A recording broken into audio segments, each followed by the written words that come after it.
Welcome back, my friends. Okay, so today we are going to be going over the new Fortune Summon that has arrived as well. I already did 3 videos for the standard Lunar New Year portal that came out, but we do have a brand new portal very similar to what they did at the Halloween time with the Moldovia event, and we ended up getting a special new event. We get a special new Lunar New Year hero with Lunar New Year event with 3 new heroes, including some 3 and 4 stars, I believe. Yeah.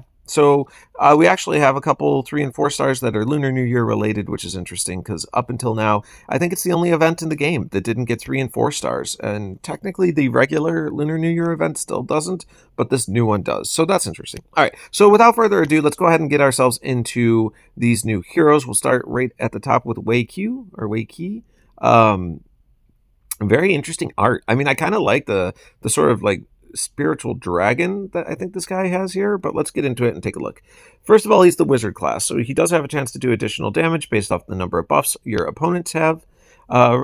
Family bonus. What are we getting out of a family bonus here? Is a bonus for 2 or 3 heroes. You get 30%/50% chance to increase the duration of each fortune dance status effect by this character by 1 turn. Okay.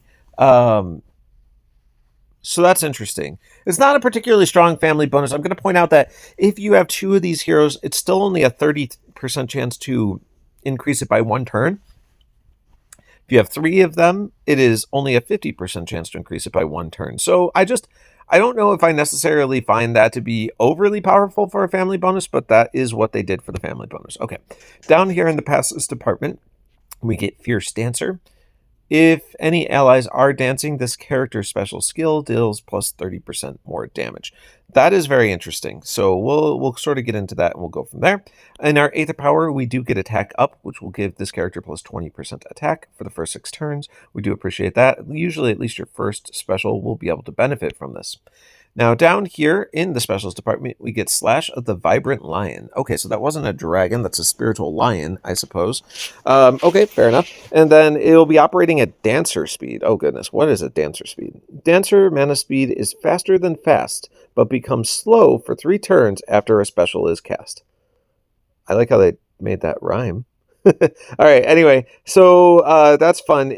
Basically, you're operating it very fast to begin with, and then after you cast your special for 3 turns, you're at slow speed, but then it reverts back to very fast. A very interesting effect. I kind of like it because it does allow you to get your first special off very quickly. It does slow you down a little bit after that, but let's be real. A lot of times it's very important to get that first round of specials off. So let's get into what he actually does.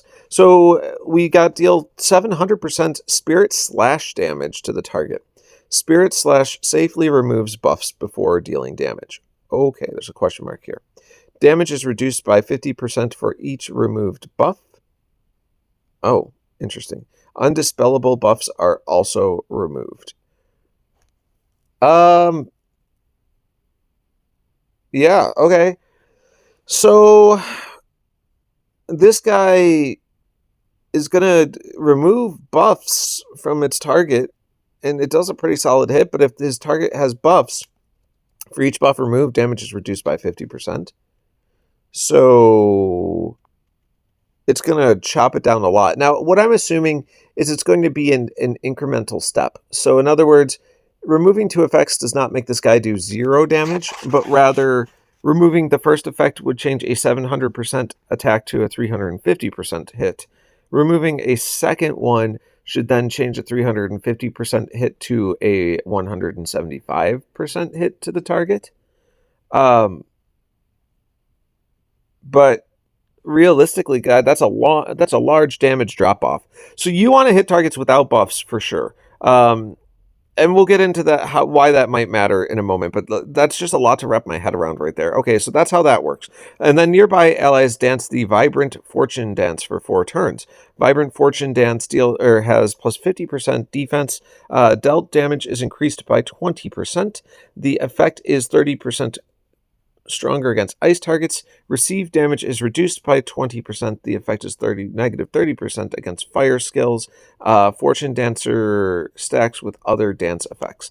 Okay, so you are going to allow your nearby allies to get buffed, but it doesn't say himself in nearby allies, so it's just the two next to him will be affected by this dance effect. And okay, so that's kind of cool. You are buffing up the damage dealt by those guys. You are going to give them the dance effect, which should operate like any other dance effect. So it says right here, all existing status ailments will be removed from the Fortune Dance effect status when it goes into effect, so it's going to clear all other status effects, buffs, and debuffs.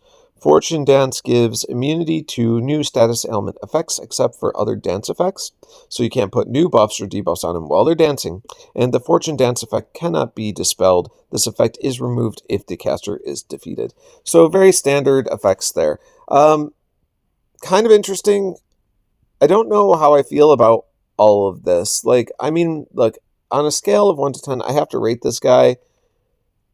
I don't, like, I honestly don't even know where to go with this. Like, my gut, I'm going to say that this guy is going to be an 8,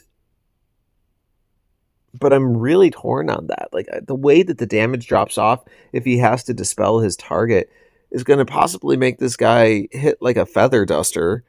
He will be good for clearing buffs off. He will buff the two people next to him with a dance effect, but then those two people will be immune to any buffs you give them. I don't know.